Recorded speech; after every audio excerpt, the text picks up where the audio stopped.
So could everyone please stand for Dr. Joyce Ross? She's an elder from our community of Preston area.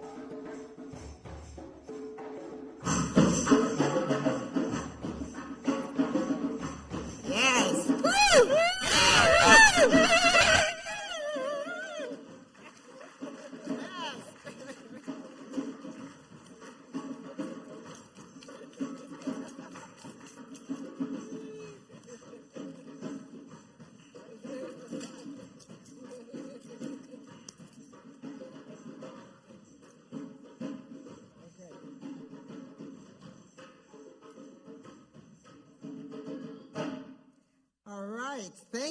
Thank you.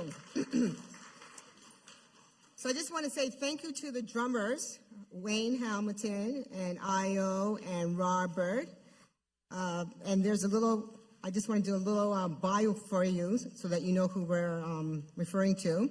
So they're called the Drummers from Home, and they're a unique collective of 5 individuals. So you see there's 3 here today who have come together out of their love of Africa and the world beat rhythms. Over the years, the group has developed unique chemistry and work hard to incorporate the various backgrounds and personalities of the players. And so today we have Robert, who came to Drummers from Home in 2017, originally from New Brunswick. Robert brings strong Caribbean and African rhythms to the group. We have Ayo, who's been drumming since he was a young child from Nigeria. His drumming has strong Yoruba, Southern Nigerian roots. And he also, Ayo has helped to anchor many of the compositions with his rhythms. And then Wayne Hamilton, who's the founding member of Drummers from Home. And he's been playing the drums and percussions in Halifax for several music projects. So he brings the foundation and direction to this group. So I just wanted to say thank you to Drummers from Home for coming today and opening up our celebrations for the 230th anniversary, the celebration of the 15 ships to Sierra Leone, the journey of the Black Loyalists from Halifax to Freetown. And this depicts strong and shared connections across the province of Nova Scotia and stretches across to the continent of Africa. And today we are bringing this to you, this overlooked history. A history has been erased from our books and curriculum.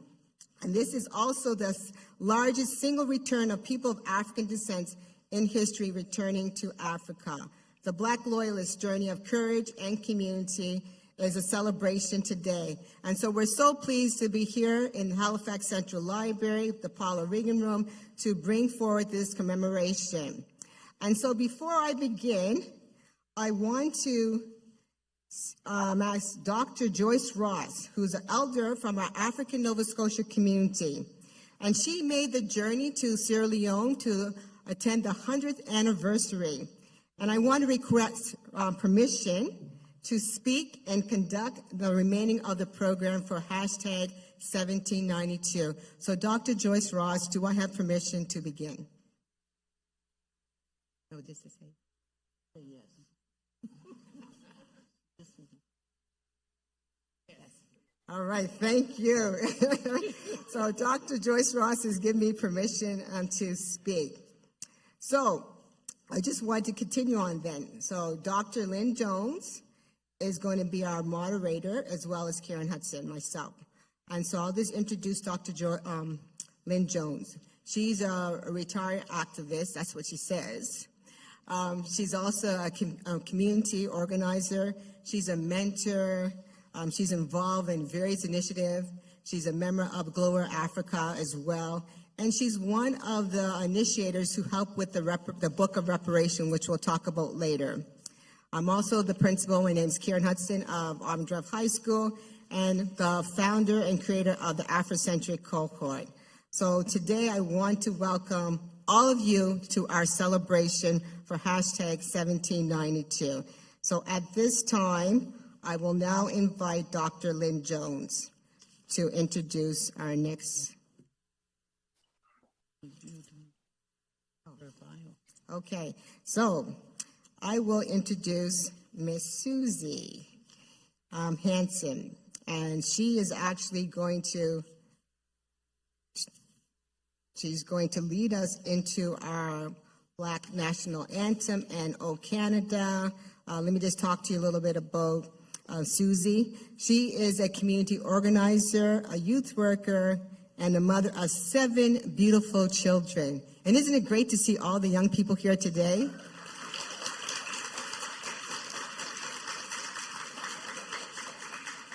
And Miss Susie Hansen is no stranger to us.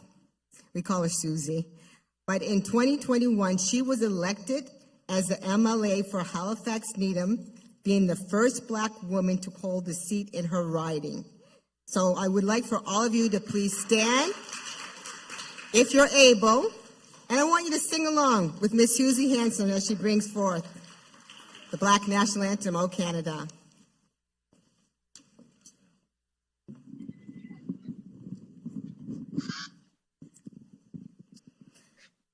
Lift every voice and sing, till earth and heaven ring, ring with the harmonies of liberty. Let our rejoicing rise high as the listening skies. Let it resound loud as the rolling sea. Sing a song full of the faith that the dark past has taught us. Sing a song full of the hope that the present has brought us. Facing the rising sun of a new day begun. Let us march on till victory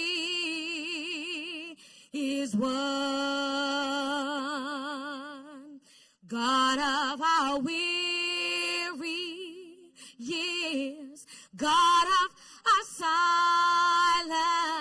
silent tears, thou who hast brought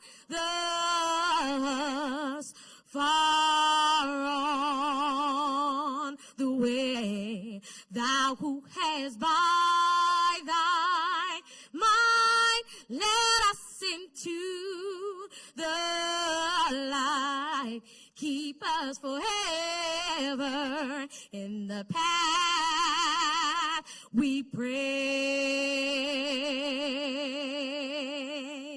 lest our feet stray from the places, our God, where we met thee.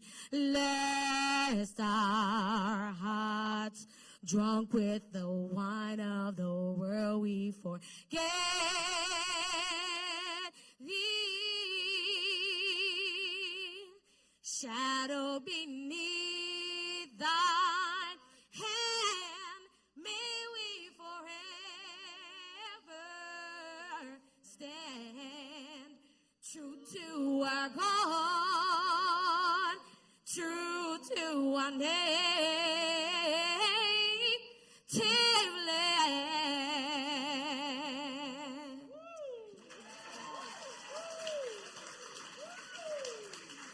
Oh, Canada, our home and native land,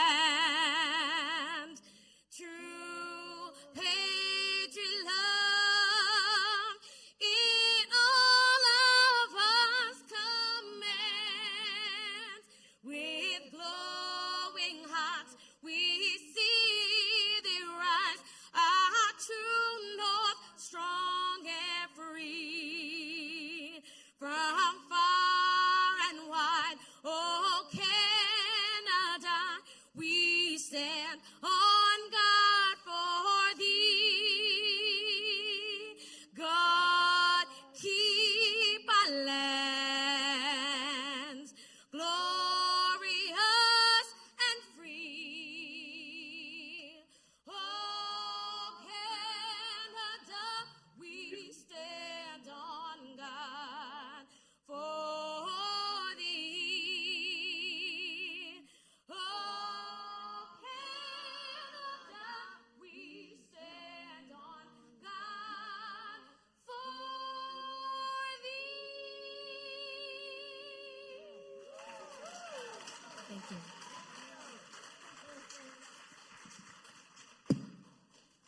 Wow, good morning, everyone, and thank you so much for that wonderful rendering.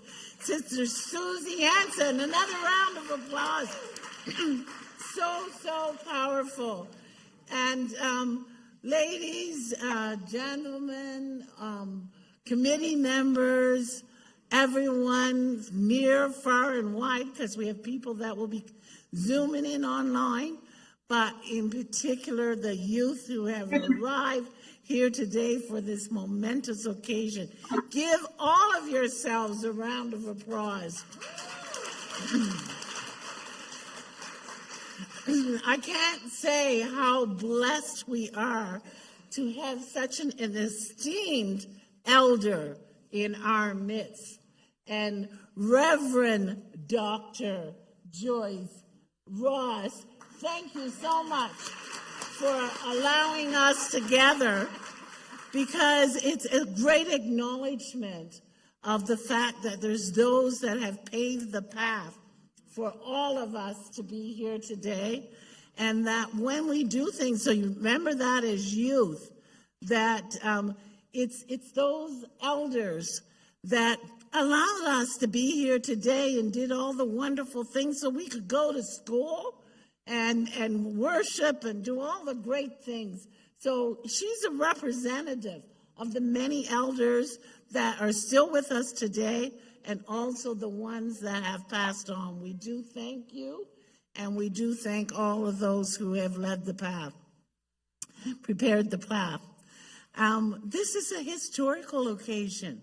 Like you're part of history today. This has never been done before.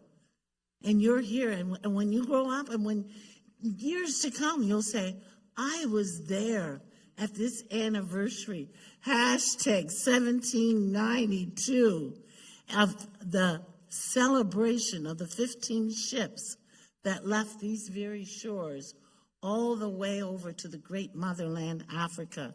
So it's only fitting at this time that we have a blessing, that we have a prayer about what this all means. So at this time, we are going to call on Megan Neves and also Natil Baptiste, and they will talk about how fortunate we are and how it comes to be that we are on this land and we can acknowledge the land in which we are, and also to pray about what this experience means to us. So Megan, who is the principal at Astro Drive, if you'd come forward and offer our land acknowledgements, and then after you, the prayers. Thank you. Not a principal.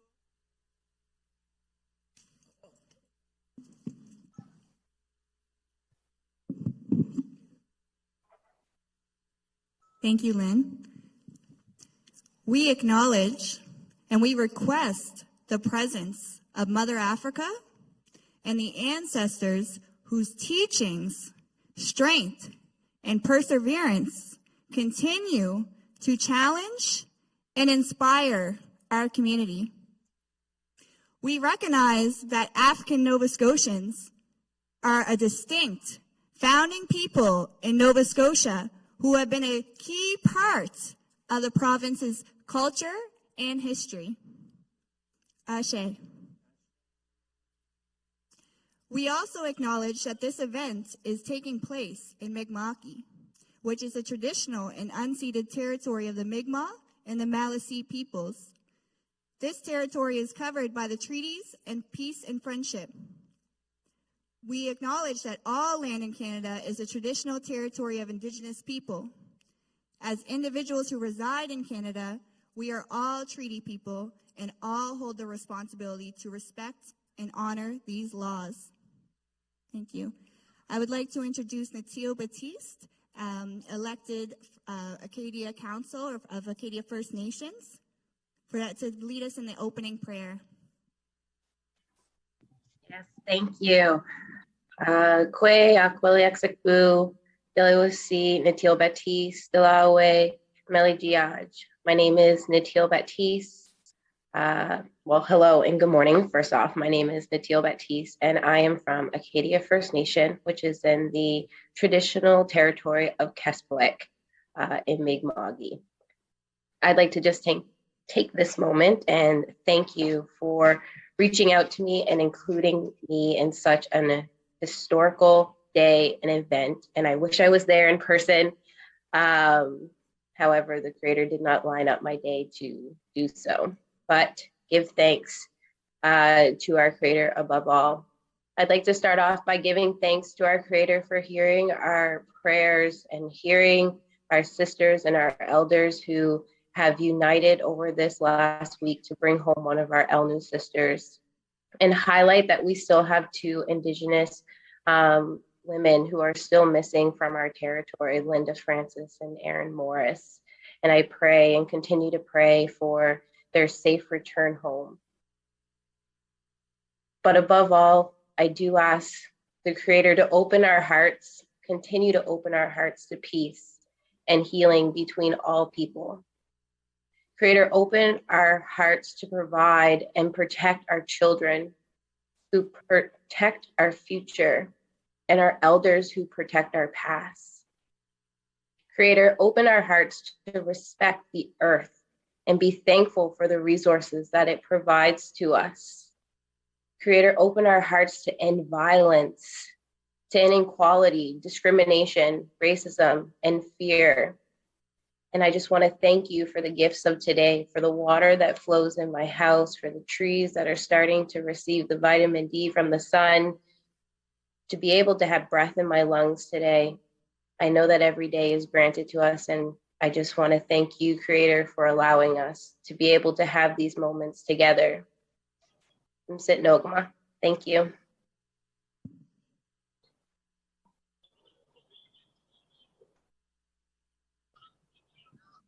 Thank you, Natal.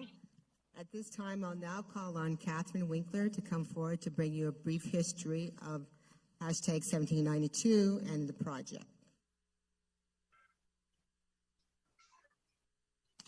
Thank you so much, Karen, and thank you to our elder.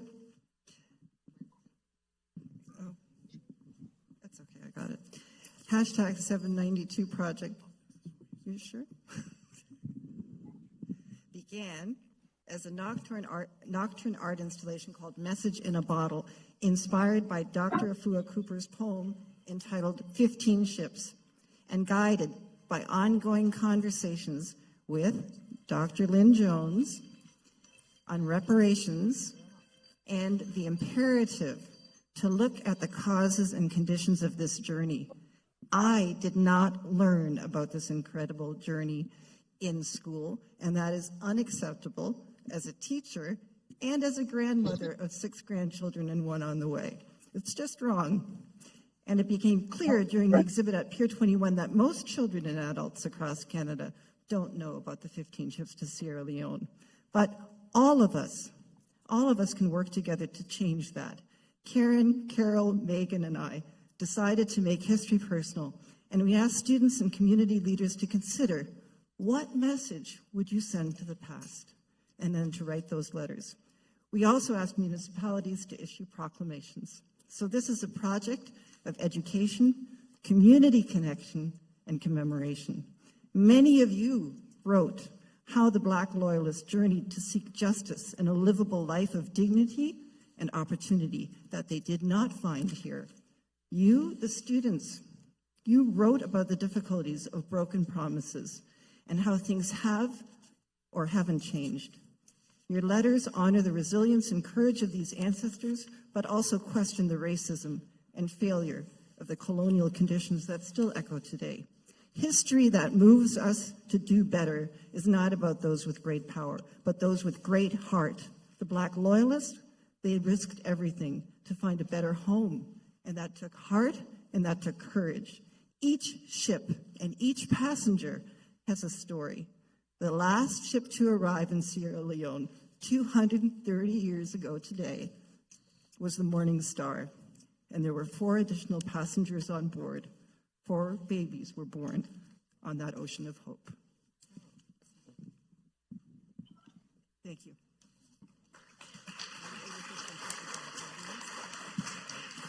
Thank you, Catherine.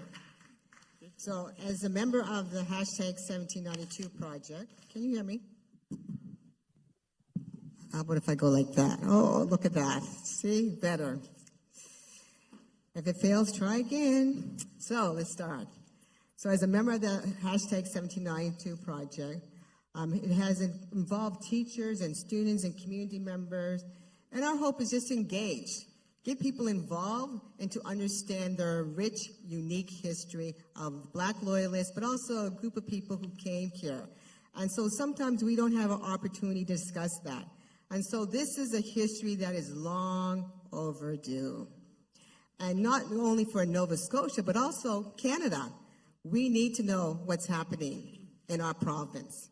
And so I'm so pleased to be part of that on the project, hashtag 1792. And I had the opportunity to write a letter as part of the initial project that was started with a message in a bottle, along with my sisters and other colleagues, Miss Ann Johnson-McDonald and Megan Neves, as well as Paulette. Now we have Heather McNeil. Several other teachers have taken this on. So it's great for you to engage in this process with us. What keeps us going? Well, we have a founding document known as the Book of Reparations, and R, standing for us to remember what took place, to understand that past so that we can go forward. Reparation means to right the wrong, be respectful. Black people's land was taken. That's reality. Promises were not kept. That's reality. Contracts were broken. That's reality. So our energy was stolen, but doesn't mean that we don't have to stop there. We need to go forward. Our mothers and fathers were stolen. Our wealth was stolen, and it was ripped from us. But as we said today, we have members in our community who are leaving this legacy, our ancestors, in terms of resilience. Reverend Dr. Joyce Ross is an example of that. And so this is something that we need to continue to go. We have to make the wrongs right, and we need to do that by making sure that we acknowledge what has been not done. And so today I also want to recognize, and to the Maritime Museum, Roger, I think he's here, yes, he's up there, and Amber as well, the curators. They have actually brought over the original painting, the famous painting of the arrival of the 15 ships in Sierra Leone by George James Rowe. So it's actually right here, as you can see. And so we want to thank you for bringing that so that people could actually look at that, the students who are here and teachers. And as Lawrence Hill wrote, I could not stop imagining the horror felt by the Black Loyalists who had crossed the Atlantic Ocean to protect their freedom, only to discover that a slave factory was carrying out a brisk business on Banks Island, just 30 kilometers from Freetown. This shows the courage of the Nova Scotian who set sail for motherland, Africa. So today, we are also have two pictures that were painted by students at Auburn Drive High in the black frames, and it depicts that story as well, led by John Clarkson and his mission. So it's important that we document our history. So I want to say thank you to the Maritime Museum, thank you to the students of Auburn Drive High School, and again, thank you to all of you. We're going to continue with our program now, and I'll talk a little bit more about the Book of Letters at the end, and also the Book of Reparations, and just to make sure that we put that in so that you can, if you're interested in actually buying the Book of Reparation, we have limited editions, but we know we can always get more. So I'm now going to call on Dr. Lynn Jones, who is going to announce our next individual.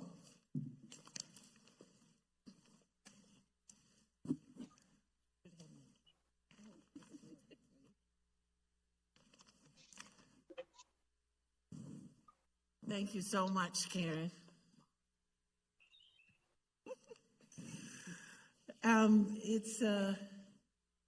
It's really wonderful when you get to this point, like we're here in this program, but we don't realize that to be here today, it's been a journey. There's a journey. There's people that have worked, that have had vision to make all of this happen, and we thank them.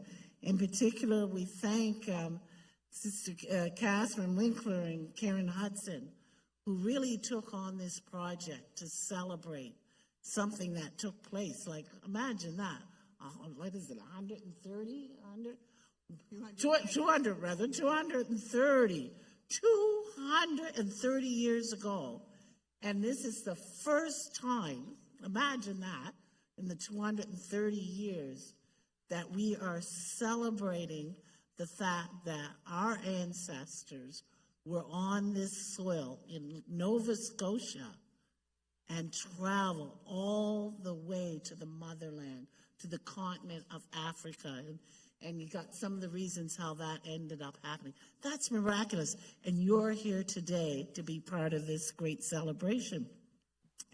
It's only fitting, because we did go to a country in Africa, which is Sierra Leone, that we at least have greetings from our own Sierra Leone society here in Nova Scotia.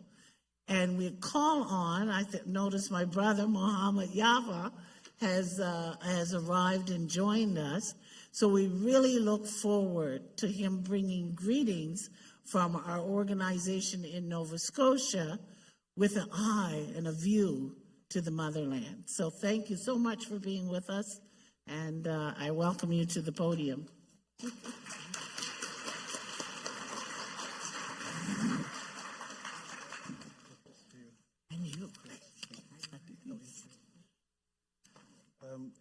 morning, everyone. It's a pleasure to be here this morning. And I want to start this rather unconventionally. By that, let me explain. This morning, while I was preparing these few lines, my son, who is here with me, said, "Baba," that's the way he called me, "can I read to you?" So I said, "Go ahead." So he read something to me, which he had been assigned to do from school. This was essentially having the children think about slavery as if they were the victims. And I had gone to the teacher and I said, we are tired of this slavery, February slavery. We were not slaves before slavery. We are not slave after slavery. There's so much to our history than this. Right. So it turned out this guy was just more than a teacher. He said, "I share what she's saying." He said, "But I want these kids to empathize, so allow your son to do it." I said, "Sure." So he read it to me today. So I was impressed. Now, I said he will come here as part of my time to read what he wrote. If you are impressed, he's a genius. If you are not impressed, he knows I love him. Maybe I just accepted what he said out of love. Either way, he is a winner. I call upon Abu Bakr to come here on stage. Hurry, you're eating out of my time. Yeah. Wonderful.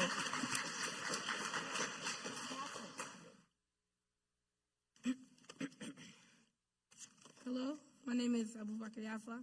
Today I'll be presenting you a little story about an unnamed child who suffered. Water glistening off my smooth, dark skin, I panted. I was partly submerged in the great blue sea, jubilant, overjoyed, in a place where I had everything I'd ever wanted, a tranquil abode, a peaceful home. Smoke, turning deep blue to a murky brown, the water was being heinously adulterated. Smoke rose up from a humongous structure. I was afraid. I instinctively sought out my parents. Still wet from my earlier swim, I dashed towards my parents' house. Pompous, pale pink people loitered the streets. Our village, wrongly beleaguered by these aliens. I hesitated at the sound of my mother's shriek as I was entering my triangular home. I stood, paralyzed, engraved into my soul, deeper than my mother's scarlet wounds, was pain. Frail, disabled, mentally and physically weak, lashed by a pink foreigner. This pink man smiled, whip in hand, now looking straight into my dark eyes. With absolute knowledge of my abysmal odds at winning, I charged forth. Blow after blow, the obvious became clear. I would lose. Limp, I could run no longer on adrenaline. Barely conscious, I watched. As my body abjured me to sleep, I witnessed my mother's thin neck expanding and contracting under the man's thick knee. As her air pipes closed, my eyes did the same. I was battling for consciousness, and I heard my mother's voice. Faint, but with conviction, she demanded, "Fight." Awoken by roared orders and a pungent burning scent, I let out a shriek of pain as I stretched my arms. The anguish came flooding into my mind like a river that's dam has been broken. Spontaneously, I tried to run. Somewhere. Anywhere. Away from these malicious, maniacal marauders.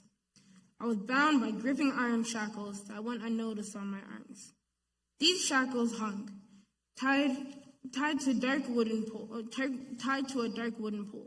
I froze as I heard footsteps. The squeaking of leather boots added to the ominous ambience. A human emerged around the corner, black jacket flailing behind him, high black leather boots squeaking with every step, bald head gleaming in the morning sun. Finally awake, the pale man said to me in my native language. Wow.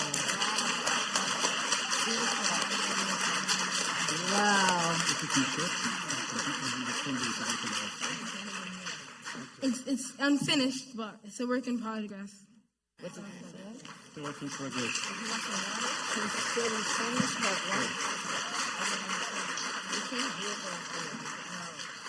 Thank you very much, Abu Bakr, and thank you, everybody. So my name is Mohamed Jaffa, and I am the president of the Sierra Leone Canadian Association. The goal of the Sierra Leone Canadian Association is to unite all Sierra Leoneans under one banner and support each other and our community. So we're here today to remember. We remember 1775, the spark of discord and war in the Americas, leading in 1783 to the independence of the states from the British Crown. We remember January 15, 1792, in the dead of winter, the departure of about 1,200 people or so from Nova Scotia to relocate to what is now Sierra Leone, disheartened with the life in Nova Scotia, which had witnessed the death of a promised land with security for their families. We remember in the same year, in late February and early March, the arrival of several ships to the port gates of Freetown, Sierra Leone, to reunite a fraction of the millions of people stolen from the continent to the Americas after 400 years of chattel slavery. These were Fulanese, Yorubas, Aki, Mandinka, Temne, Mende, Susu, Wolof, Serer, Mosi, Konya, Kisi, Bereshe, Toma, Yalunka, Maraka, Igbo, Shabro, Loko, Kuranko, and many other tribes around the West African Atlantic coast. We remember 1807 when the British Parliament passed the law to withdraw Britain from the slave trade. The United States did the same, but effected it in 1808. The abolition of slavery for all British colonies was in 1883, and the complete emancipation, except for the mental one, was in 1838. And now today we celebrate and commemorate. We pay tribute to those black men and women who made the choice to stay loyal to the British during the American Revolutionary War to gain their own freedom and security. We pay tribute to those who fought fierce political battles to get the promise of land and security fulfilled, the pioneers I'm talking about. We pay tribute to the people of Sierra Leone. We have shown the world that we are better than division, that we are better than extreme tribalism. After this tribute, let's make a mention of this occasion today. Nova Scotia and Freetown 230. Listen keenly, brothers and sisters. Every white family that fought alongside the British as a loyalist received 100 acres of land in their place of settlement upon arrival after Britain lost the war. These places of settlement included Ontario, Quebec, New Brunswick, Nova Scotia, and PEI. That is to the north. To the south, that Florida and Bahamas and Jamaica and the places that were under the British control. Black families, however, were given from 0 to 10 acres instead. 0 to 10 max. Okay. So what I'm trying to say here is this. I jumped 3 paragraphs. I learned about Nova Scotia in Sierra Leone as part of my history. I'm not even from Freetown. Right? And when I came to Nova Scotia, I already knew something significant about the glorious struggle of its black people. It was part of the history curriculum that I was taught 6,303 kilometers away from here. When I came to Canada and Nova Scotia, I found that I knew more about some of the details of this history than many Nova Scotians, including the blacks, simply because this history, like the history of many non-whites, have not been given place in academic knowledge in this country. The effect of being erased and diminished in history is a cultural marginalization akin to cultural genocide. Therefore, the people of Nova Scotia deserve a special apology from the British Crown and the Canadian government, and an immediate inclusion of the history of black people in the books that are taught in schools. I'm not talking about the history of resilience alone, but the history of being present here even before the official announcement of migration of the Loyalists. The government of Canada must teach the history of the contributions of black people to the Americas. We can start by acknowledging that this fort here, Citadel, was built by black people, and that the White House was built by black people. Okay. It is simply asking for what you rightly deserve. 100 acres of land or its value in gold or money. Let's educate. Let's do petition. Let's get this going. It's just a start. Thank you very much.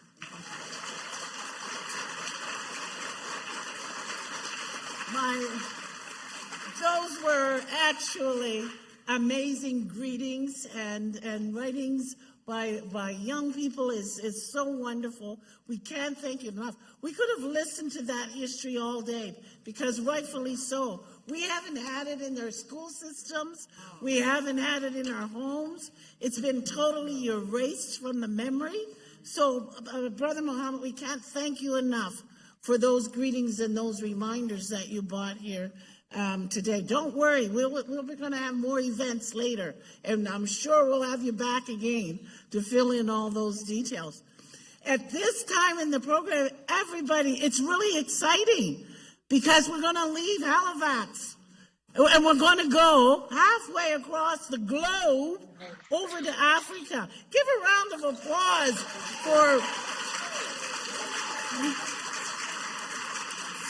So this is where we're going.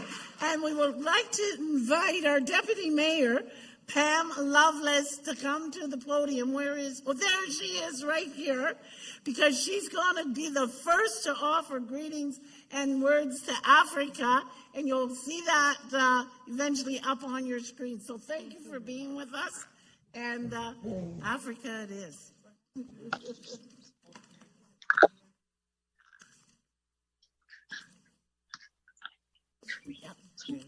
Thank you so much. Bonjour, good morning, Kwe. I wish to begin by acknowledging that we are gathered today on the traditional lands of the Mi'kmaq people. We are all treaty people. Welcome, everyone, and thank you for the opportunity to be here today representing Mayor Mike Savage and my regional council colleagues for the 1792 project. I especially want to thank the youth who have played such an important role in bringing this whole project to life. These students attend Astral Junior High School, Nelson Winder Elementary School in Preston, Auburn Drive High School, and Citadel High School. And I would also like to thank Karen Hudson, Megan Neves, Carol Millette, and Catherine Winkler for working with the students throughout this extensive project. I'm sorry if I missed anybody in that list, but today is historic. It's a reminder that 230 years ago, 15 ships left our harbor with 1,196 liberated Black Loyalists who felt compelled to leave our communities after facing racism and oppression. And we recognize that our local history contains some stories that we are not proud of. And we are committed to uncovering these injustices and to rectify those wrongs that have often been ignored by our society. And educating ourselves on this troubled history helps us to learn from our mistakes, to learn from the mistakes of history, and gratefully acknowledge and value our collective history, inclusive of all of those who have lived here and were forced to leave. Now, people of African descent have been a part of our history here since the early 1600s, and their enslavement occurred on these lands for centuries. The departure of these ships is linked to the failure of our past to fulfill the obligations and commitments and promises that were made. We have learned that political rights and freedoms are not the answer alone. Housing and 100 acres of land, as we've heard, those were promised for each household, yet very few received what was owed. And the human rights and those freedoms must be acted upon for there to be any real significance or justice. So as we participate in today's event, we reflect collectively on the significance and the importance of acknowledging our shared history of Black Loyalists in Nova Scotia and how all Black communities and Black members of our province continue to be affected by these historic injustices. So let us not forget that we cannot continue to ignore the issues of systemic injustices, racism, and oppression, which still exist today. And so we are here together to confirm our collective commitment and relationship building and encouraging the greater participation and opportunities for residents of African descent. But most importantly, to recognize and honor the hard-fought struggle for freedom that persons of African descent have experienced here for generations. And today I'm reminded of an African proverb: knowledge is a garden, and if it isn't cultivated, you can't harvest it. And in this room of students and teachers, we are talking about sharing this knowledge. So let's continue to focus together on nurturing what we can do so that we can harvest our collective accomplishments and build a strong future. We've made great strides together. So let's work together. Let's continue to commit to making equality and inclusivity a daily exercise to ensure we do not repeat the events of the past. I am so humbled to be part of today's event, and I want to thank all the organizers and all of you for participating today. Thank you. Merci. Baleliog. I am now going to read the proclamation from Halifax Regional Council from January 15th that acknowledges the 15 ships that left Halifax Harbour for Sierra Leone. Whereas January 15th, 2022 is the 230th anniversary of 15 ships departing the harbor of Halifax in 1792, and that the conditions and causes that led to the exodus of 1,196 self-liberated Black Loyalists where conditions were abject to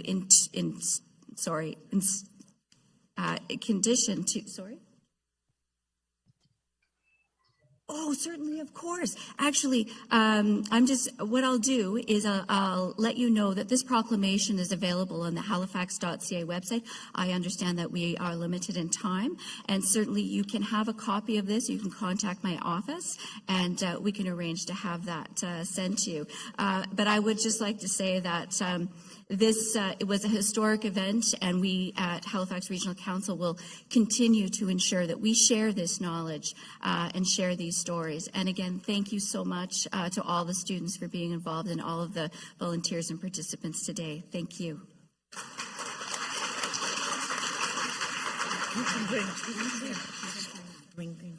Oh, thank you. And I would also, at this time, I see you on the screen.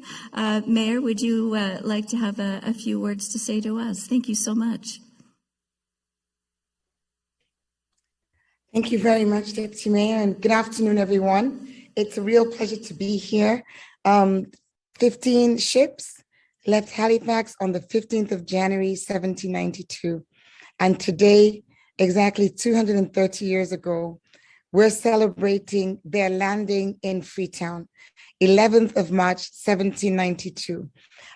We are really, really grateful that this history is one that hasn't been forgotten and one which has so much potential to connect our two cities, Halifax and Freetown, but beyond that, to collect our people in these two locations, but many more. Those who traveled to Nova Scotia from further south in America, Virginia, for example, as has been found in my own family's history. Those who came from the Maroons, from Maroon Town in Jamaica, and were sent to Nova Scotia before coming on to Freetown. We have, over the last 5 days, commemorated this journey, the journey of 15 ships that led to the founding of our city. Of course, there were people here, inhabitants here before those 1,196 arrived on our shores. And our celebration has focused on not just those who arrived, but those who are already here and those who've come subsequently. This is a great day for our city. It's our city's birthday. So thank you for sharing the proclamation. Thank you for sharing in our history. Thank you for sharing our joint history. And we wish you all the best for the rest of your engagement and deliberations today.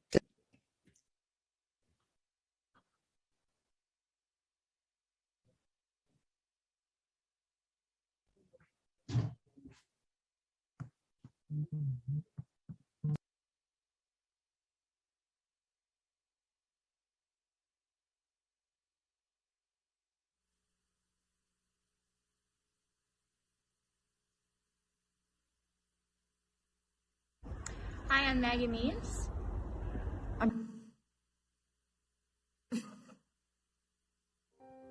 Hi, good evening, everyone.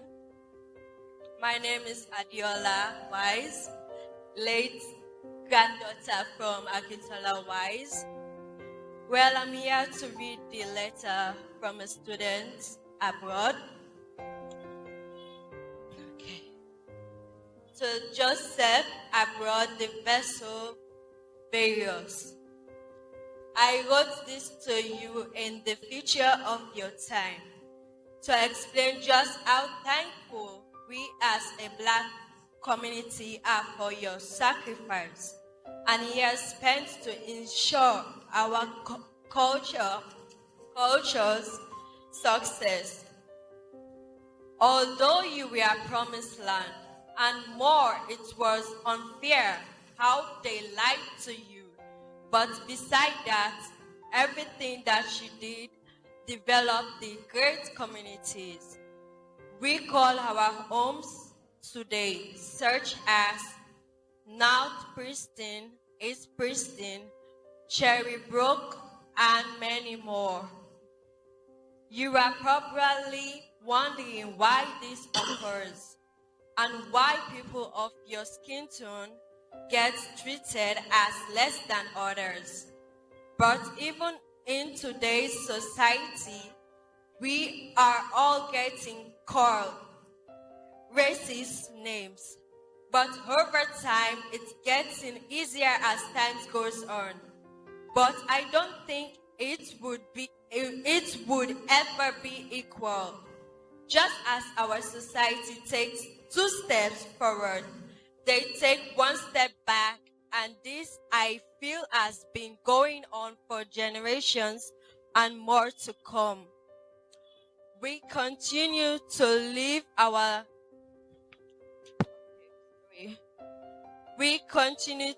out your legacy through our great communities, and we will not give up, because our resolve will not be shaken nor shattered.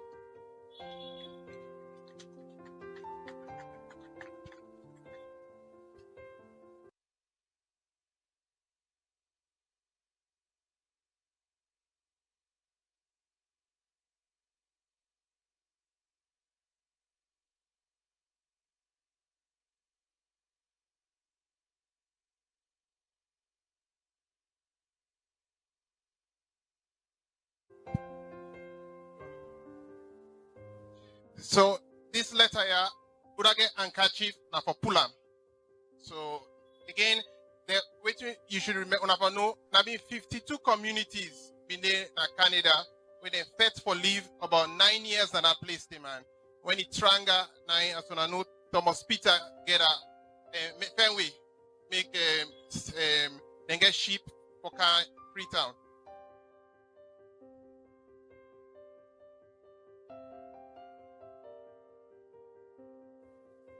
Greetings and good wishes to seafarers.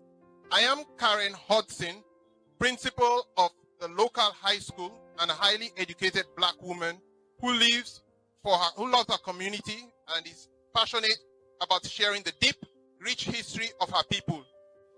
I know your journey to Sierra Leone was not easy. I am happy that you are able to survive the deep waters and the conditions of the ocean to arrive safely. When you reach in Sierra Leone, you'll be free. We have the right to be free as Black people. I know it was a difficult decision for you to make. I understand why you left this land. Today, we are also free in Nova Scotia. I'm thrilled that you do not have to endure the barren land given here. The land was rocky and it did not meet our needs. However, we remained and were able to make a life from the promises that were not fulfilled. Our story today is not that different from what you experienced when you were here. What I realized is that our narrative is one of hope, faith, resilience, and courage. It is a narrative grounded in the determination of our people to survive the cold winters and the challenges they encounter. As I write this letter, I am thinking of our life in one of the 52 Black communities. We were able to settle on the land that later we found out that did not belong to us. It belonged to the native people of Canada, not to the Wetmanse Bingeta. In Canada, they realized that now. So Tiwit and Joseph, they're not being one for sheep. We took this land and made it our own. To see us now and the way we are living, you would be impressed, even though we still encounter racism and other inequities. I look forward to a time when these things are no longer newsworthy, but they are just a matter of course. I hope that it will not take another 50 years. It is my hope that we will be an establishment and a monument of our history. It would be great to teach our children the truth and tell them to know that our culture does not live based on an Eurocentric perspective, empowering our people to expect same rights, respect of all others for advancement. We should not have to fight this long to prove ourselves. In the end, decision makers need to make a commitment and act on the commitment to change through acknowledgement providing resources, and developing authentic relations within our community. Yours in education and hope, Karen Hudson, Principal of Auburn Drive High School, Nova Scotia, Province of Nova Scotia.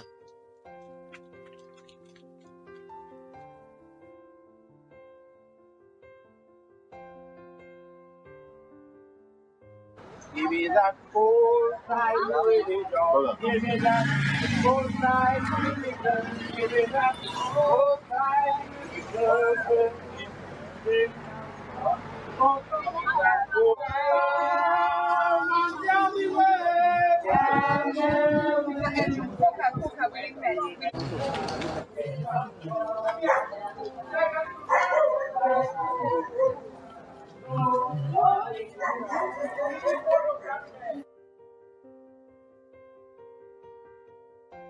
I was going to tell you that.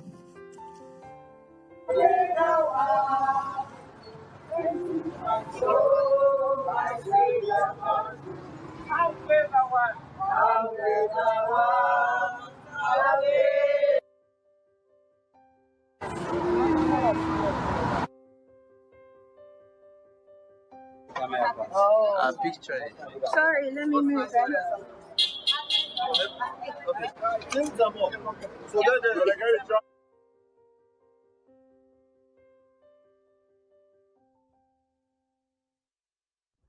Hi, I'm Megan Neves. I'm Carol Millett, Catherine Winkler, Karen Hudson from the community of Cherrybrook, Lake Loon from the Preston area. Happy anniversary! Happy anniversary! 230 years! From Nelson Warrior Elementary School, North Preston, Nova Scotia, Canada. Greetings from Primary Kinloch. Greetings from one Vermont. Greetings from Cherry East. Greetings from Fort Washington. Greetings from Great Francis. Hello from the Afrocentric Cohort class. We bring you greetings from the Sparks' African Canadian Studies class at Auburn Drive High School, Nova Scotia. Congratulations on your 230th anniversary. We are Ancestral Ministries. Greetings from your Auburn Drive High School Grade 11 pre-calculus students. We'd like to congratulate you on your 230th anniversary. Hello to the residents of Freetown, Sierra Leone. Congratulations on your 230th anniversary. Greetings, dear residents of Sierra Leone. We are speaking to you from grade 5-6 at St. Joseph's A. McKay School in Halifax, Nova Scotia, Canada. It has been 230 years since Black Loyalists left Nova Scotia to come to Sierra Leone. We hope you have a wonderful 230th anniversary. Over 15 ships carrying over 1,000 Black Loyalists landed in Freetown in 1792. We love you and appreciate you on this special day. Greetings. My name is Darlene Cooper, President of the Black Loyalist Heritage Society in Birchtown, Nova Scotia. On behalf of our organization, we send our heartfelt congratulations and happily join the community of Sierra Leone in celebrating the 230th anniversary of the settlement of Freetown. Though our communities are separated an ocean apart, our connections remain strong thanks to our shared roots. We are proud descendants of Black Loyalists who fought their way through the American Revolution to earn their freedom and meet an uncertain future on the shores of Nova Scotia. Over 3,000 Black Loyalists arrived here between 1783 and 1785. They worked to establish communities like Birchtown, which was once the largest free Black settlement in North America. The Black Loyalists overcame immense hardships to survive famine, poverty, and racism in our province. When Thomas Peters brought word back from London about an opportunity for Black Loyalists to resettle in Sierra Leone, it was a beacon of hope for many. On January 15th of 1792, 15 ships carrying 1,196 Black Loyalists left the shores of Nova Scotia to begin a new life in their ancestral home of Africa. The journey was long and harsh, with 60 souls perishing before the ships arrived on March the 10th of 1792. After years of broken promises, the settlers were optimistic that this new home would finally offer them the freedom they had long dreamed of, and so appropriately they called their colony Freetown. In the 230 years since their arrival, the community of Freetown continues to grow and thrive. Today, we stand on the shoulders of those Black Loyalists who came before us. We acknowledge their resilience and determination. We honor the past, celebrate the present, and look forward to the future ahead. Thank you, and bless you.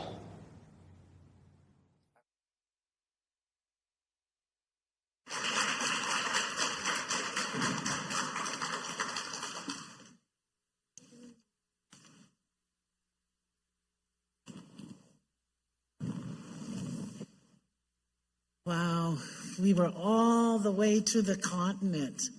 And I wanted to commend all the children and the youth in the room today, because I watched how intently you watched the video. And I think I saw some of you who were in the audience actually showing up. Don't hide your face. You can't hide now. So it was already on the video. So we thank you very much for wishing us the best on this celebration. Give yourselves again a round of applause. We're very fortunate today to have representation from one of the oldest institutes in this province of Nova Scotia. And this institute has been a beacon of hope, help, encouragement, leadership for many, many, many years in this community.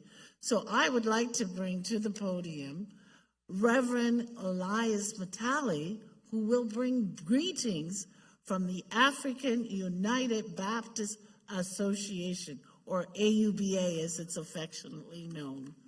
Thank you.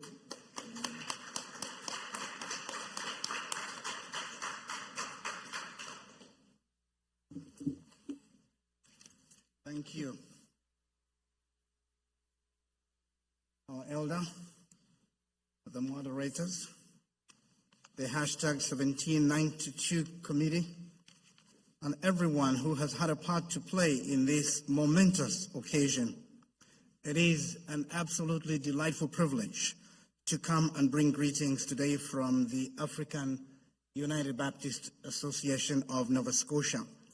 Under the leadership of our moderator, Deacon David Provo of St. Thomas in North Preston, we continue to make great strides in providing leadership in our province.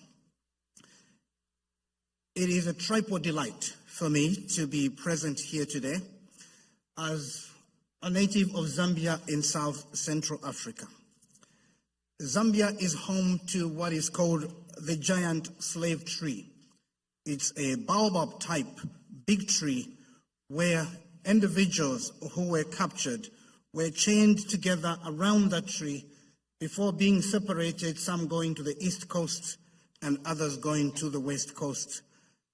And the link that we share on this journey, both of grief as well as triumph, is an inseparable one. Because I want you to imagine for a moment going to bed at night and waking up to find that half of the village has gone, never to be seen again. That is why the trip back to Sierra Leone is such a major triumph, because it represents the victory that is indescribable. It is also a special honor that, though originating from Zambia in South Central Africa, I have been a resident of Nova Scotia for over 33 years. And this is home to the largest indigenous Black community in Canada, it is a special privilege to be part of the community as a resident here and to be involved in the multiple efforts that go on to advance the cause of people of Africa and Nova Scotia. Against many odds, our people triumphed to reach great heights, as we have already been hearing. Last but not least, as a representative of the African United Baptist Association of Nova Scotia, I want to note the leadership work of the Reverend David George. David George was the first Black Baptist pastor in North America. In Savannah, Georgia, he began to minister, ultimately finding his way in the 1780s to Shelburne, Nova Scotia. The race riots of 1784 drove him and some of the other residents of Shelburne out of there to where the Black Loyalists have a home now. It's important to me that David George was a minister because I am also a minister of the gospel. But David George was not only a leader in Shelburne, he became the leader of the group that was to leave and went back to Africa, to Sierra Leone. And there he continued to be a leader as well. But the work he began in Nova Scotia as a minister has been continued by the African United Baptist Association, founded in 1854 by the great Reverend Richard Preston. In his history of the African United Baptist Association, New Glasgow native Peter Paris has written that the African United Baptist Association became a surrogate mother of the African communities, without which the survival process and advancement that we have witnessed would have been much affected. And so it's quite instructive for me that the church was the cradle of our survival from the arrival of David George, the continuation to Sierra Leone, as well as in present-day Nova Scotia. So when I bring those greetings from the African United Baptist Association, who have provided nearly 170 years of leadership in this great province, I do so with great pride. I want to finish by making reference to the Black National Anthem. Lift every voice and sing. Voices from Africa, from the continent, voices from the community here, together, lift every voice and sing. And in doing so, it concludes by saying, true to our God and true to our native land. Because we are one people. We are one people from Africa and Nova Scotia. The drumming team, I want to honor the drumming team. I meant to make a comment because the drum is very important in Africa. It was the principal communication instrument. The drum announced success. The drum announced the birth of a child. It announced the sighting of a lion. It announced the arrival of the hunting party. It announced the onset of war. The drum has been a big instrument in Africa. So thank you for continuing to keep us connected to the heartbeat of the homeland. To the committee, I want to say congratulations and look forward to many more events as we continue to celebrate this great accomplishment. Thank you, Brother Mohammed. Thank you to your son for that live linkage between Nova Scotia and Sierra Leone. God bless us all. Thank you. Thank you so much.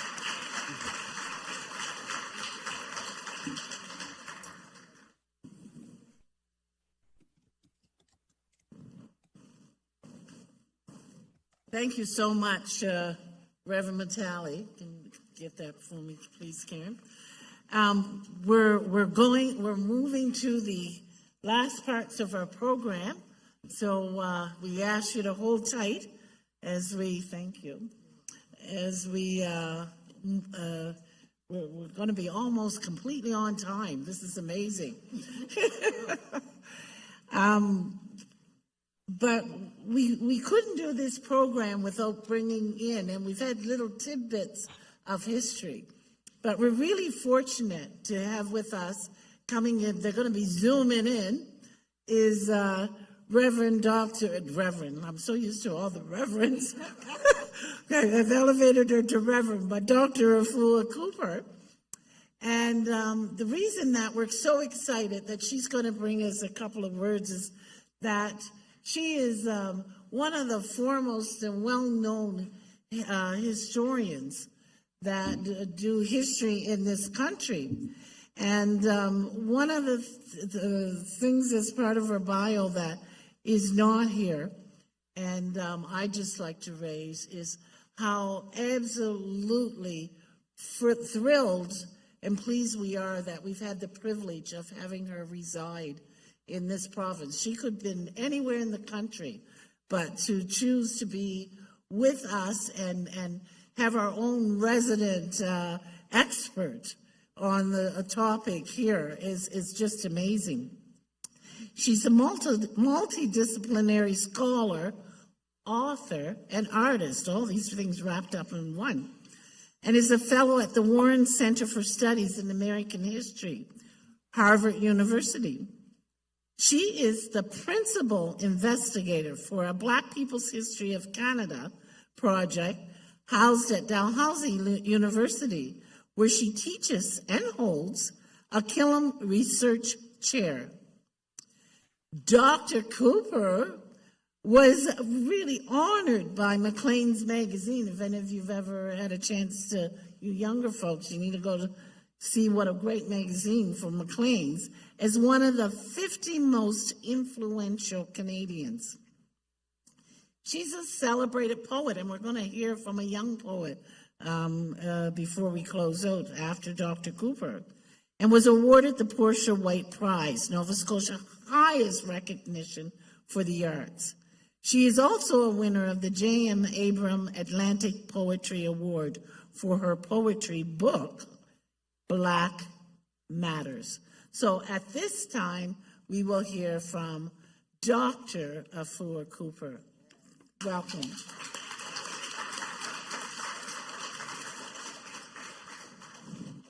Thank you, Lynn Jones, for such a warm introduction. And thanks to everyone who is in the audience. Thanks to the organizing committee. And I salute Her Excellency Yvonne Aki-Sawyer, Mayor of Freetown, and her Deputy Mayor of Halifax. It's my pleasure to be here. I wanted to delve a bit into the Black Loyalist story. So much has been said about that particular history, and I won't repeat it. We all know the journey through the American Revolution into Nova Scotia and New Brunswick, and subsequently 1,196 people went on to Sierra Leone. But Black loyalism is international. There were Black loyalists in Quebec and in Ontario, people like Richard Pierpoint. I did make a presentation, which I want to share a few slides, because my talk will be just about 7 minutes, and I do want to share that. And so we have here the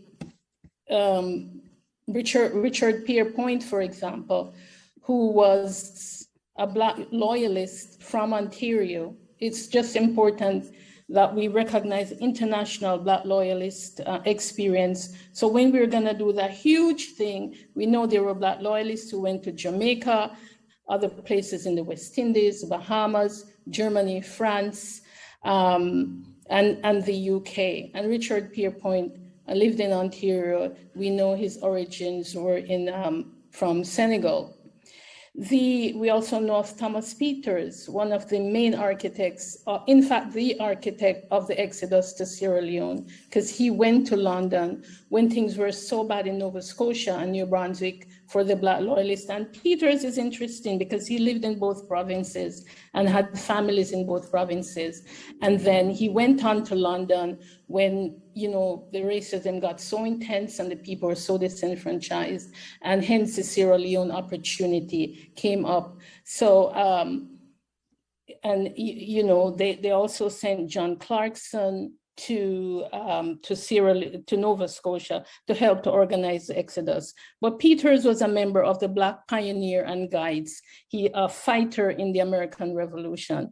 And he and his family, his wife Sarah and his 2 children who came on to Nova Scotia, lived at various times in the Annapolis, town of Annapolis, in Digby, and then they went over to St. John, New Brunswick, Fredericton, New Brunswick, and came back into Nova Scotia, and eventually to Canada, and eventually to Sierra Leone. And my phone is acting up, and I apologize for that.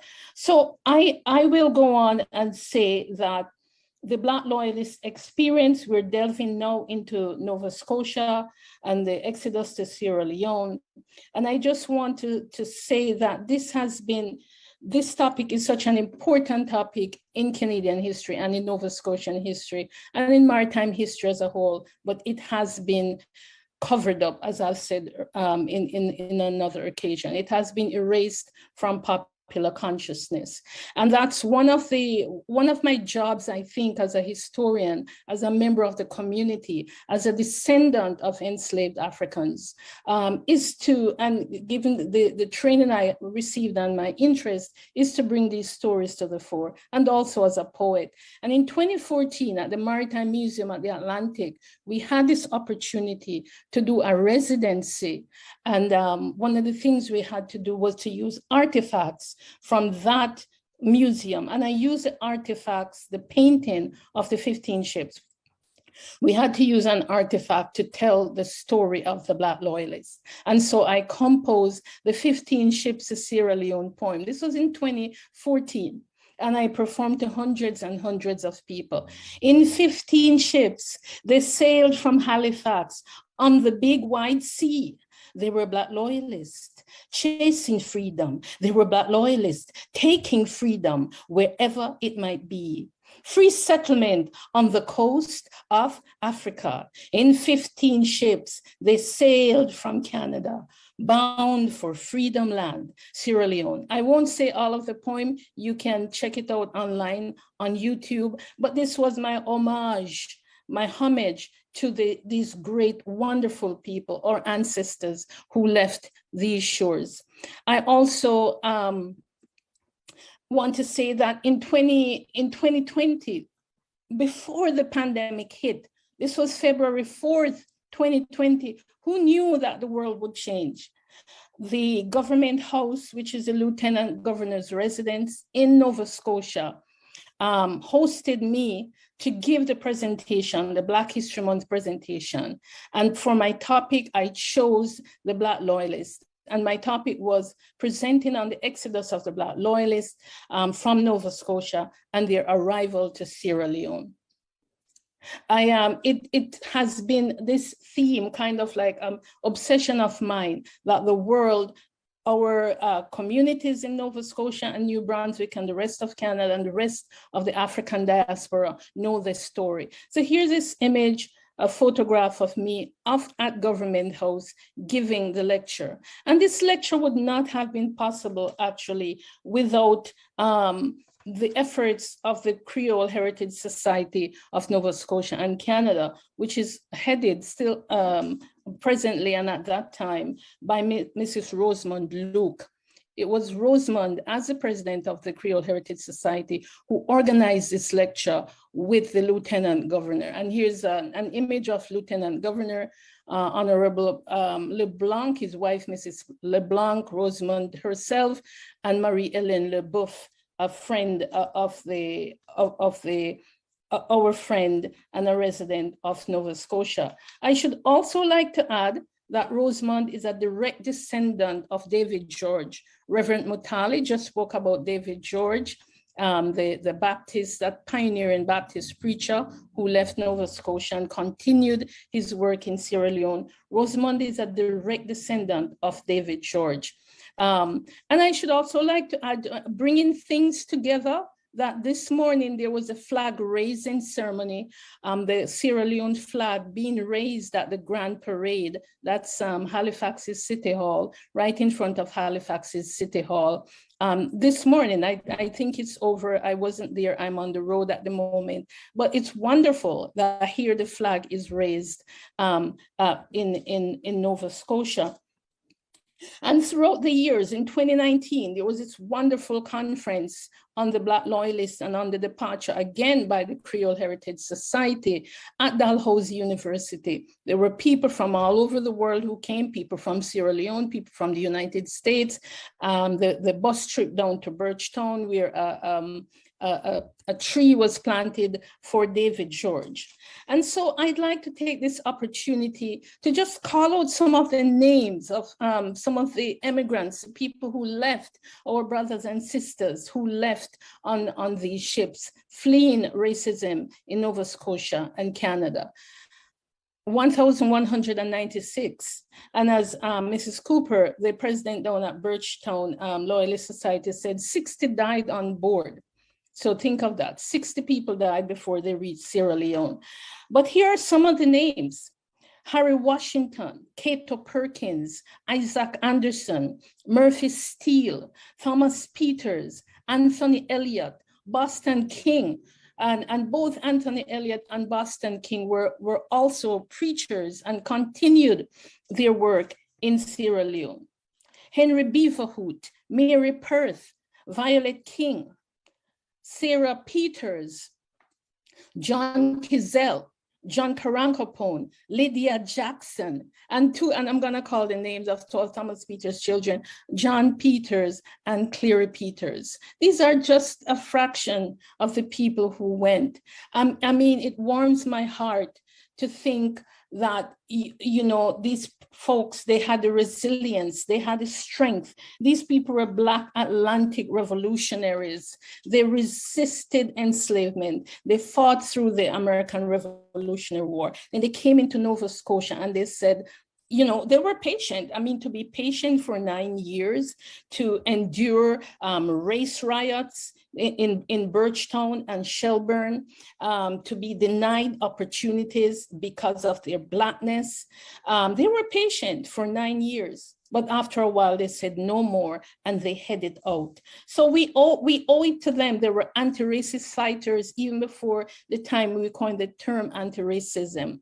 They were liberationists, they were freedom fighters, they were revolutionaries. When they got to Sierra Leone, things didn't work out as well as they thought it would. They still had to put up the same or similar fight.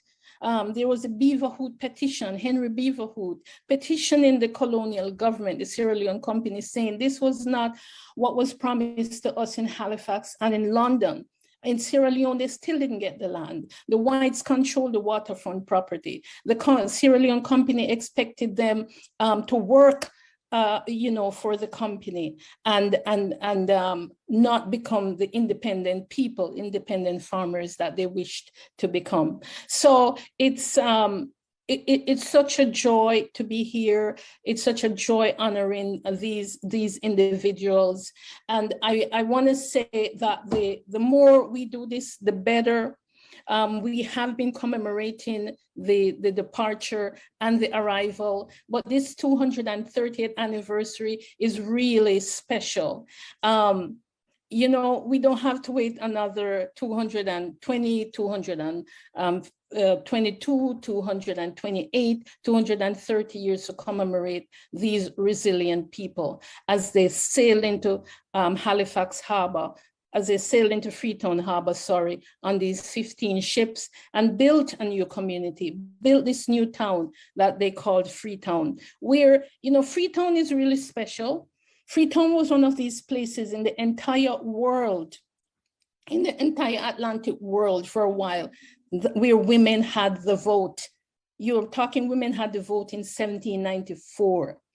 And this was because, not because of the white people, this was because of the Black people.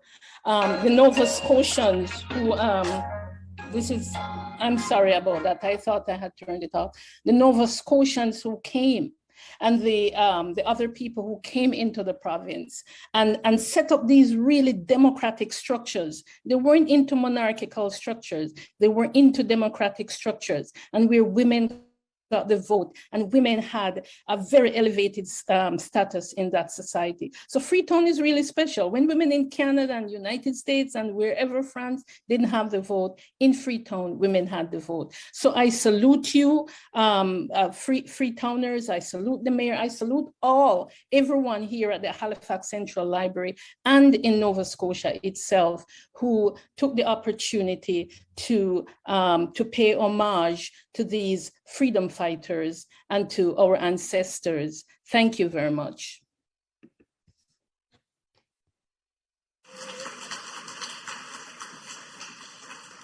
All right, thank you, Dr. And I apologize for the phone going off. I thought I had turned it off. Oh, Never a thing, just make sure you do. But it's always been my modus operandi to turn off things before I start, but clearly I didn't. So I apologize for that. No problem, Dr. Afua.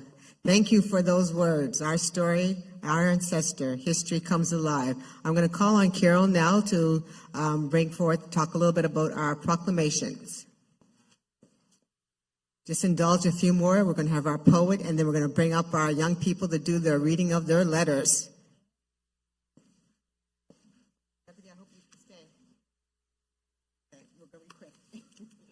Thank you, Karen. Dr. Ross, Karen, thank you all very much for coming. Hashtag 1792 Project has called upon our municipal leaders, our elected leaders, to sign a proclamation that will acknowledge the history of erasure of the Black Loyalists and African Nova Scotians' history of racism in general. Many have done that. We've also called upon them to designate January the 15th as a day to commemorate the 15 ships to Sierra Leone. I'd like to read the list of municipalities that have responded. Halifax Regional Municipality was the first from a presentation that was made by Karen Hudson and 3 students from Auburn High. Cape Breton Regional Municipality, Antigonish County, Argyll County, Bridgewater, Chester District, Clare District, Cumberland District, East Hants County, Guysborough District, Kings County, Lunenburg District, Queens District, Shelburne District, St. Mary's District, Truro, Victoria County, Wolfville, Yarmouth, and Yarmouth District. And the Premier has also signed the proclamation. We call upon you to thank them. We thank them and call upon your elected officials to sign the proclamation. Thank you, Carol. So now we'll call on Damini Awoyiga. And she's 14 years old, grade 9 student, spoken word poet for the past 4 years, a fashion designer, a singer, illustrator, a writer. But I got to mention this one important one. She started the Afro-Indigenous Book Club to encourage young people to read books by Blacks and Indigenous authors. She's also the entrepreneur of Damini Creatives. And so now I call to the stage Damini, and she's actually going to read an original poem that she wrote called Together We Stand.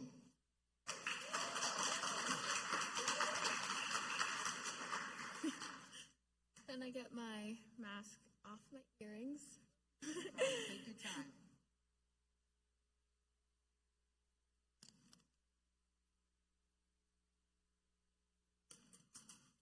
Sorry about that. So thank you, Dr. Ross, and thank you to Ms. Hudson for having me here today for this historic event. So I'll be reading my poem, Together We Stand, and it was written about Black experiences and about Black struggles. So here it is. Together we stand. We are descendants of Jamaican Maroons, Black refugees, African immigrants from the diaspora. We are descendants of Black Loyalists, sent on 15 ships to Sierra Leone, leaving a place they once called home. On the shoulders of our ancestors we stand, binding together as communities of African descent. This is where we've lived, learned, and listened. Every tongue counted, every story sacred. We've gone through pain, yet we speak our own healing through the grace of our own survival. In this land, African Nova Scotians have fought and continue to fight against inequities. We push on joyfully. We sing songs of victory in spite of racism, in spite of discrimination, in spite of anti-Black racism. But y'all should know, we don't give up easily. They tried to take us out of history, but we thrived. In spite of rejection, we strive for perfection because we believe in resilience. We believe in survival, the ability to rise from the dust and emerge like the dawn of a new day. Together we stand and we are not afraid. The ancestors in Africville fought for their land with broken hearts and dirtied hands. Our labor, sweat, and blood, we rose from their agony and resilience we learned. In their dreams and hopes we praised, in African churches we prayed. From the fight of our ancestors we learned, in their resilience we stood, in their yearning for justice we cried. They tried to silence us. They tried to suppress us. They tried to stop us from achieving, but y'all should know, we don't give up easily. We push on joyfully. Undo our chains by the power of truth-telling, by the power of activism. We sing songs of victory, in spite of racism, in spite of discrimination, in spite of anti-Black racism. But y'all should know, we don't give up easily. They tried to take us out of history. We thrived. In spite of rejection, we strive for perfection because we believe in resurrection, the ability to rise from the dust and emerge like the dawn of a new day. From Halifax to North Preston, to East Preston, to Hammonds Plains, to Weymouth Falls, to Acaciaville, to Truro, and all the way to Sydney. Together we stand. We are iron nails, nailed into the roots of this country. This country is just as much ours as it is yours, and together we stand. You gotta give me that poem so I can put it in the book of letters, okay?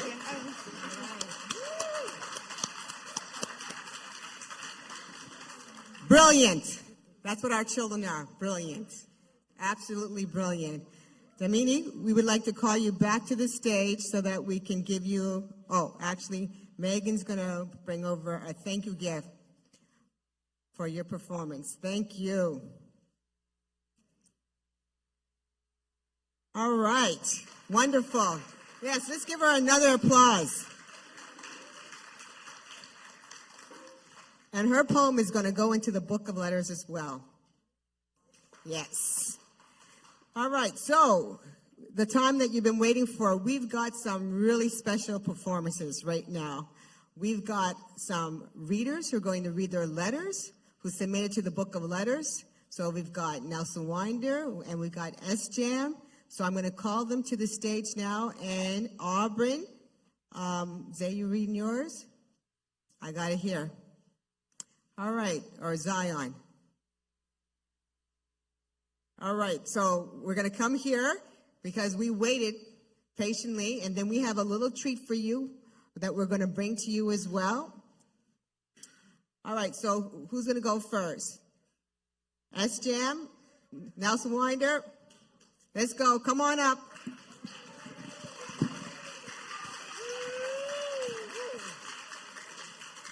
Can you also say your name?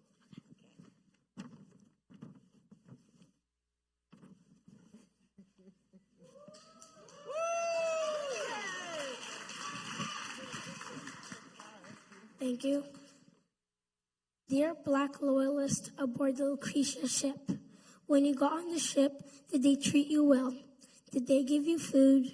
I heard there were 5 promises and they didn't keep them.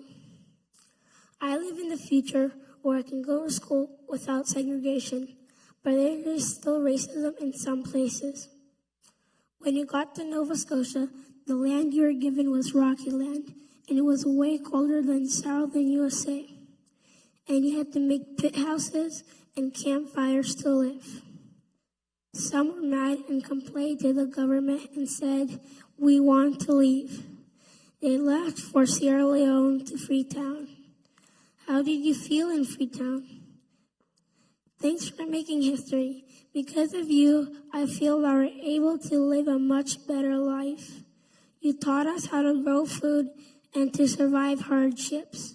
And most importantly, you gave us a voice. I used to live in Ethiopia, but I came to Canada because there was war in Ethiopia. But in Canada, there was no war. So that's why I came to Canada.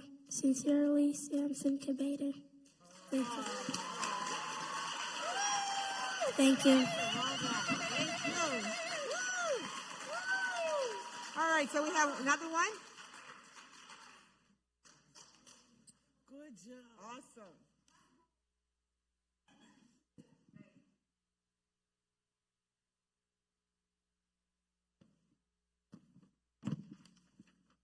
Dear friend on the Mary, hi, I know you're still hurt from what the British did to you. Can I ask you some questions about what happened to you? How did you feel when the British didn't keep their promises? How was your 3-month boat ride? How was your family? Now, we still have racism, but it's not as bad. We have technology and go to school with all different races. Boys and girls all go to the same school, etc. But we are living in a pandemic. We have to wear a mask when we go around people. It's called COVID-19. I live in Mulgrave Park. It's a mostly black community in Halifax, down by the water. I am a strong young black woman. A lot of people live there like me and look like me. I live with my sister, but I go to my mom's house on the weekends. She lives in Dartmouth. I know you're tired, I know how it is, but how are you in Sierra Leone? Hope you're happy in Sierra Leone with your family. I am happy here with mine. Sincerely, May Marie Bundy.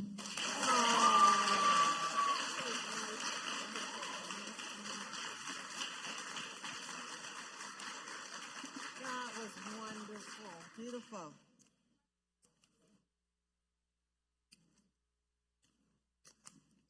Dear Black Loyalist, I am grateful because of you. You gave up your life while I get to live in peace and harmony. If I was back there in your time, I would probably be shaking like a cat that just got forced into cold water and treated poorly.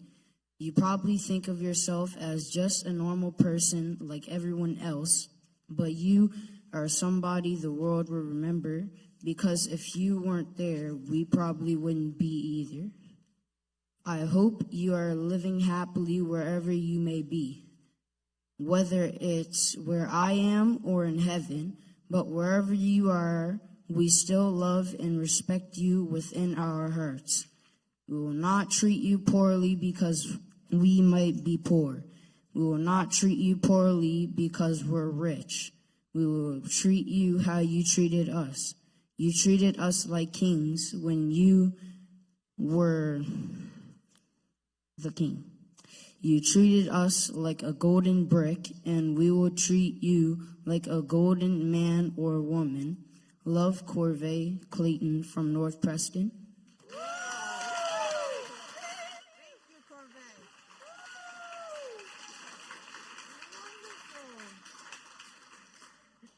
All right, I think we have one more. Zay, I have your letter here.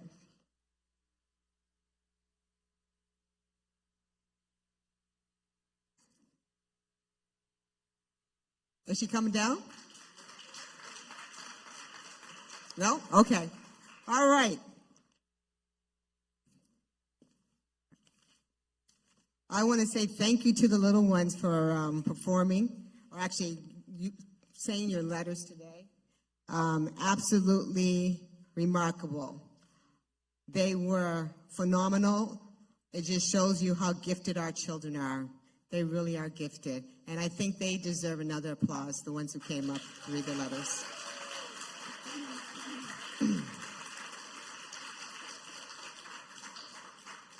So we're at our closing now, and I just want to say that hashtag 1792, it says, history comes alive.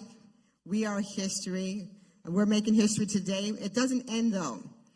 So for schools and community that may be watching, remember the book of Reparation, and I think we have copies of it here.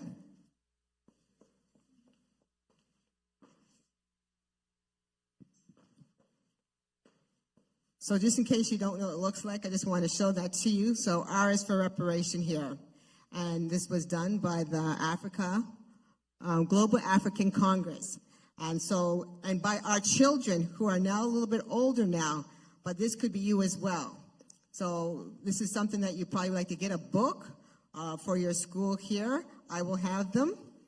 As well, we're going to continue on the book of letters. And I would like to see more schools get involved and get your name written in the book. It's going to be part of our history. And maybe it may go to the Reparation Institute. Maybe it'll go to the museum. We're not sure, but we're writing and documenting everyone who submits a letter. Their name is in the book of letters as well. We want to also invite you. At the end, before you leave, there's going to be, for students who are interested in taking part in our competition for our monument. So we are actually going to be installing a monument down by the waterfront where the Black Loyalists, when they left. And so that's going to be a collaboration with our city and province to make that happen. And so we want to see the artwork from the students. And so we have some art kits with some little treat bags there as well for any of you who may be thinking of that. That call will go out, so please, we will send to the schools as well so that you're made aware of that. So that will be taking part as well. We also want to thank those schools that actually gave letters: Auburn, Citadel, SJM, Nelson Winder, Alderney, and Astro. We want to thank them for your participation thus far, and thank you for just believing in the project, believing in our knowledge. Thank you to the Halifax Central Library for all your support, your partnership. And this is what it's all about. It's a collective, right? It's a collective shared history, shared partnership, and this is what we need to do more. But all these posters that you see here were done by Tim Coombs from Auburn Drive High School. The logo was done by Paul Adams, Jr., and the T-shirts that you see that we have on was done by Trev Silver. I want to say thank you to the committee members as well that you see us. We call ourselves hashtag 1792 because we don't want you ever to forget the year. January 15, 1792. This is the 230th anniversary and the celebration of the exodus of the Black Loyalists. But before we end, I have to, the same way I began, I have to ask Reverend Dr. Joyce Ross, an elder from our community, if she gives permission for us to adjourn. Thank you, Reverend Doctor. I will now call, do you need to say? Dr. Jones, who will end the program.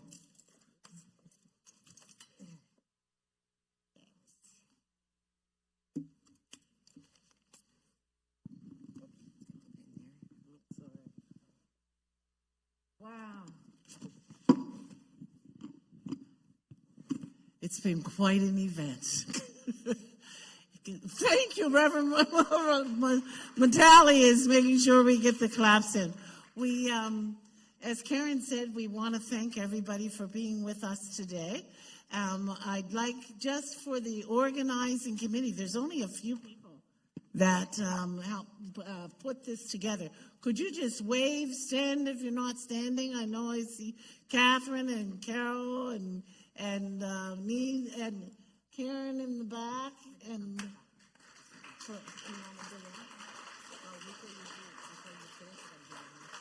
oh, okay. And also, I can't stress enough that there's more work to be done. For hashtag 1792 is that people, as we started out in the beginning, the Loyalists, they were here in Nova Scotia, and things weren't good. There was a lot of racism. They didn't get all the promises they were promised. And what someone did would say, okay, we're not happy here, and therefore we're leaving. But they didn't just leave. They had to petition to leave. They had to go and knock on people's doors. They had to write letters. They had to do all kinds of things before they went back to Sierra Leone.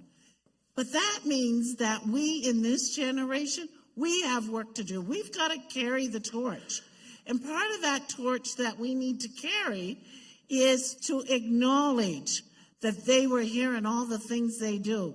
We shouldn't be happy until at least there's some kind of monument. When we say monument, some kind of plaque.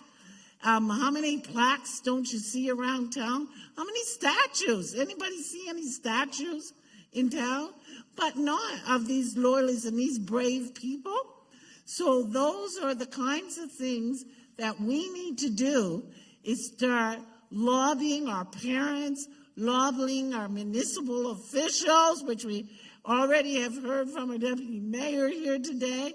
So all of those things, so that at least you'll be able, your children will be able to go and read something, a plaque or whatever. So that's the message that we want to leave with you. Before Karen will say a few words, but we will be asking our elder, before she officially leaves, she's given us permission to close, if she would say to the closing prayer before we partake. We have little packages for everybody. We thank you for being here and for all your readings and your participation. So thank you very much, and I'll pass it to Karen before our closing prayer, and the drummer takes our elder. All right, so thank you, Deputy Mayor. She has to leave now. But we want to give our elder, Reverend Dr. Joyce Ross, a bouquet of flowers for her participation today and for actually gracing us with her presence.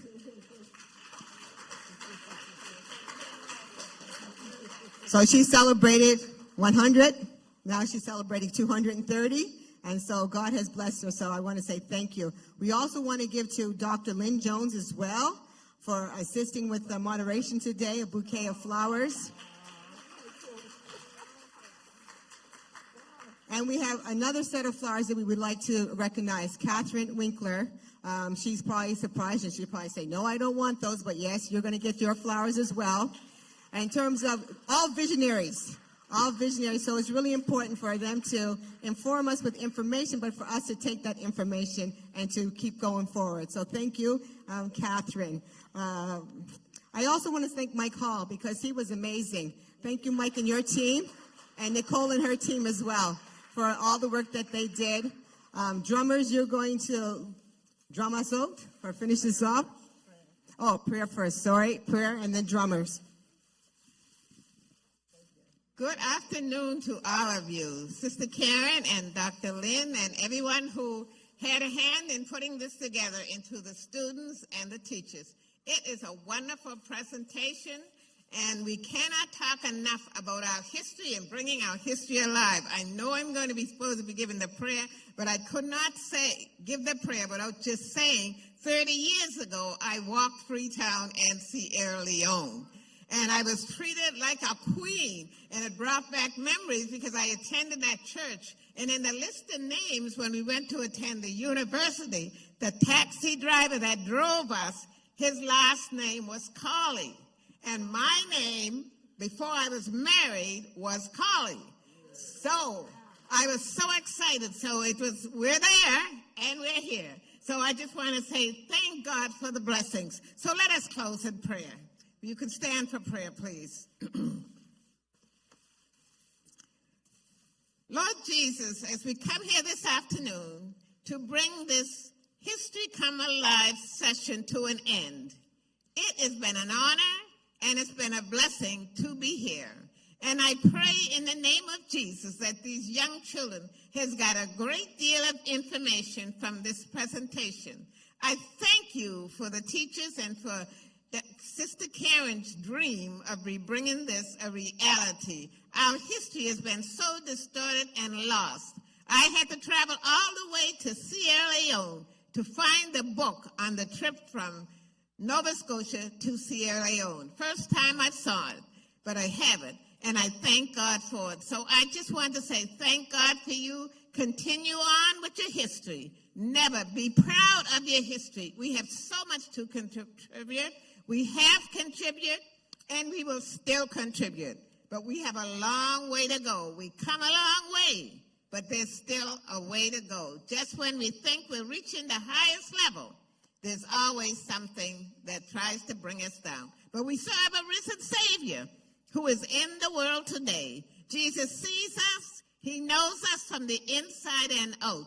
And we thank you for that risen Savior that is watching over us and woke us up this morning to a brand new day and a beautiful day. So as we leave here, I say go in peace in Jesus' name, because God loves you and he loves me and he knows all about us. So we just pray the blessings upon each and every one and thank him for all that he has done, is doing, and will continue to do.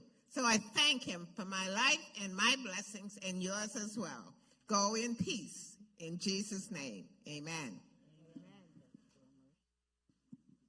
Now the drummers are going to drum for the students first, and then Principal Ann and the teachers are going to go over there. Paulette, after the elder exits first. Just wait 1 minute. Yeah. Okay.